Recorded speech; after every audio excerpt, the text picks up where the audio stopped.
무아론과 비아론 논쟁. 나는 누구인가? 를 물으며 그 답을 찾을 때 우리는 일단 자신의 몸과 그 몸을 바라보며 생각에 잠긴 자신의 마음을 떠올리게 된다. 몸과 그 몸의 대면에 있는 마음, 그 둘을 불교는 각각 색과 명이라고 칭한다. 색은 물질적인 것을, 명은 심리적인 것을 칭하는 개념이다. 가시적으로 드러나는 물리적인 것들은 모두 색이고 그 색과 연관된 비가시적인 심리적인 것들은 모두 명이다. 자아에 관한 한, 나의 몸은 곧 색이다. 그리고 나의 심리적인 마음 작용을 불교는 다시 네 가지로 구분하는데 수, 상, 행, 식이 그것이다. 수는 내적 외적으로 내게 생겨나는 느낌이며 상은 마음에 상을 떠올리는 표상작용을 뜻한다. 행은 의지가 작동하여 마음을 조작하는 행위로서 생각도 여기에 속한다. 식은 알아차리는 인식작용이다. 이처럼 색수상행식 다섯 가지를 합해서 불교는 다섯 가지 무더기인 오온이라고 부른다. 오늘날 우리가 흔히 자아를 몸과 마음의 결합체로 이해하듯 불교 또한 인간을 색수상행식의 오온 화합물로 간주하였다. 인간은 오온 화합물로서 살아간다. 인간이 스스로에 대해 나라고 생각하는 것, 자아라고 부르는 것은 오온 화합물 이외에 다른 것이 아니다. 자아는 바로 오온 화합물이다. 만일 불교가 자아는 존재한다. 그 존재하는 자아란 색수상행식 오온 화합물 이외에 다른 것이 아니다. 라고 말하였다면 문제는 간단했을 것이다. 그와 같이 오온 화합물로서의 자아의 존재를 주장하는 유아론을 표방한다고 해서 불교가 인도 정통 브라만교의 아트만설이나 육사외도의 유물론과 혼동되었을 리도 없었을 것이다. 자아를 규정하는 내용이 서로 다르기 때문이다. 그런데 불교는 스스로 무아론을 내세웠을 뿐 아니라 다른 학파들로부터도 무아론이라는 이유로 많은 비판을 받아왔다. 무아론을 내세우면서도 업보설이나 윤회설은 그대로 받아들이기 때문이다. 만일 자아가 존재하지 않는다면 행위를 하는 자, 즉 업을 짓는 자와 그 행위에 의한 결과, 즉 업보를 받는 자는 과연 누구란 말인가? 만일 자아가 존재하지 않는다면 이 생에서의 업에 따라 다음 생으로 윤회하는 자는 과연 누구란 말인가? 불교에 따르면 그것은 오온 화합물로서의 인간이다. 그렇다면 오온 화합물로서의 자아는 존재하는 것이 아닌가? 업과 윤회의 주체를 오온 화합물로서 인정한다면 그런 오온 화합물로서의 자아가 존재하는 것인데 굳이 무아론을 표방하는 까닭은 무엇인가? 그것은 오온 안에 그것이 나다라고 할 만한 자기 동일적 실체가 존재하지 않기 때문이다. 내 몸 바깥의 빵을 나라고 하지 않는다면 그 빵을 먹어서 된 나의 몸도 나라고 할 수 없으며 내 생각 밖의 특정 이념을 나라고 하지 않는다면 그 이념을 받아들여 형성된 나의 생각도 나라고 할 수 없기 때문이다. 따라서 불교는 오온을 중연히 화합해서 형성된 연기의 산물이라는 점에서 무아를 주장한다. 나아가 이 연기의 원리를 모르고 오온을 자아로 생각하여 그에 집착하는 아집을 무너뜨리기 위해 무아를 설한다. 불교는 인생의 허다한 고통이 모두 집착에서 비롯되며 그 집착의 궁극 지점에는 자아의 집착인 아집이 있다는 것을 간파했다. 오온을 자아로 인정할 경우 그 자아의 집착이 더 커질 것이며 그 집착으로부터 오는 고통이 더 심할 것이다.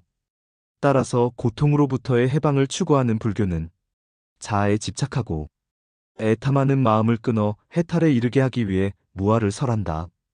그러므로 색수상행식 오온에 대해 그것이 무상이고 고이고 공임을 강조하며 결국은 무아라는 것을 깨달는 그 바른 통찰이 곧 해탈에 이르는 길임을 역설하는 것이다. 색은 무상하다는 것을 관찰하라. 이렇게 관찰하면 바른 관찰이다. 바르게 관찰하면 곧 싫어하여 떠날 마음이 생기고 싫어하여 떠날 마음이 생기면 즐겨하고 탐하는 마음이 없어지며 즐겨하고 탐하는 마음이 없어지면 그것을 마음의 해탈이라고 한다. 이와 같이 수상행식 역시 무상하다고 관찰하라.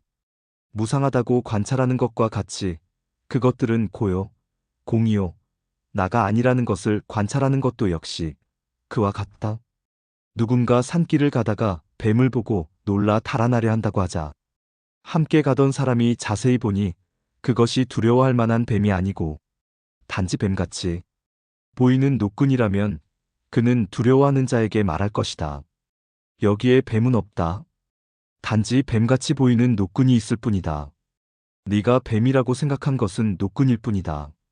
마찬가지로 누군가 인생을 살면서 자아에 집착하여 괴로움에 시달리고 있다고 해보자. 곁에 함께 있는 사람이 자세히 보니 그를 괴롭히는 것이 집착할 만한 자아가 아니고 단지 자아처럼 보이는 오온일 뿐이라면 그는 괴로워하는 자에게 말할 것이다. 자아란 없다. 단지 자아처럼 보이는 오온이 있을 뿐이다. 네가 자아라고 생각하는 것은 오온일 뿐이다. 그러니 그것을 너라고 집착하지 말라. 그리고 그 오온이 무너지는 것에 대해 괴로워하지 말라. 그런데 산길에서 뱀은 없다. 그것은 단지 노끈일 뿐이다 라고 말하는 것은 눈앞에 그것이 뱀이 아니라 노끈이라는 것. 뱀과 노끈은 서로 다른 것임을 말하는 것이다. 그러므로 뱀처럼 보이는 노끈, 가짜 뱀이 아닌 진짜 뱀이 어딘가 존재할 수도 있는 것이다. 그렇다면 자아는 없다. 그것은 단지 오온일 뿐이다 라는 말 역시 자아와 오온이 다르다는 것. 진짜 자아는 오온의 가짜 자아와 구분되는 것으로서 어딘가 존재할 수 있다는 것을 말해주고 있는 것이 아닌가? 바로 이런 이유로 불교 무아론이 정말로 자아는 없다는 무아론인가 아니면 단지 오온은 진짜 자아가 아니다라는 비아론인가의 논쟁이 발생하게 된다. 그 논거를 경전상에서 찾아보자 원시경전에서 무아를 논의하는 방식은 현존하는 남방 팔리어 문헌, 상응 부경전, 니까야이든 북방 한문문헌, 아함경이든 대략 마찬가지이다. 즉 일단 색은 자아가 아니다를 말한 후 다시 수상행식 역시 그와 같다라는 방식으로 색수상행식 그 어느 것도 자아가 아님을 밝힌다. 불교학자들은 상응 부경전 중 무아상경 내에서 무아를 주장하는 대표적 두 유형을 다음과 같이 구별한다. 1. 그것색은 나의 것이 아니다. 그것은 내가 아니다. 그것은 나의 아트만이 아니다. 2. 색을 나로 알거나 나를 색을 가진 것으로 알거나 색이 나중에 있다고 알거나 내가 색 중에 있다고 하는 악연을 부정한다. 자바함경에서는 무아를 설할 때 다음과 같은 구절이 반복적으로 등장한다. 마땅히 다음과 같이 관찰해야 한다. 색을 가진 것은 어느 것이나 과거의 것이든 미래의 것이든 현재의 것이든 안의 것이든 밖의 것이든 거친 것이든 미세한 것이든 좋은 것이든 나쁜 것이든 멀리 있는 것이든 가까이 있는 것이든 일체가 모두 나가 아니고 나와 다른 것도 아니고 서로 안에 있는 것도 아니다. 이와 같이 평등한 지혜로 바르게 관찰해야 한다. 수상행식 역시 이와 마찬가지이다. 이 구절은 자바함경, 무아설 중 다음과 같은 첫 번째 유형에 속하는 것이다. 1. 색은 나이거나 다른 나이거나 함께 있는 것이 아니다.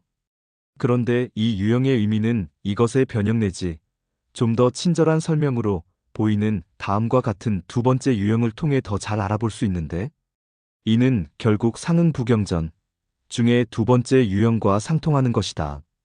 2. 색이 나이거나 색이 나의 것이거나 내가 색 중에 있거나 색이 나중에 있다. 고 보는 견해를 부정한다. 이와 같이 우선 색에 대해 1. 색은 내가 아니다. 2. 색은 나와 다른 것 또는 나에 속하는 것이 아니다. 3.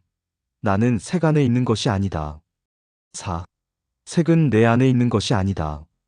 네 가지를 말한 후 마찬가지 방식으로 수상행식에 대해서도 그렇게 말한다. 이렇게 해서 색수상행식 5가지 온 각각에 대해 잘못된 견해를 4가지 방식으로 말하므로 자아에 대한 잘못된 견해는 모두 20가지가 되며 이를 20가지 악연이라고 한다. 불교의 무아론은 이와 같이 잘못된 20종의 악연을 비판하며 자아란 존재하지 않는다는 것을 말하고자 하는 것이다.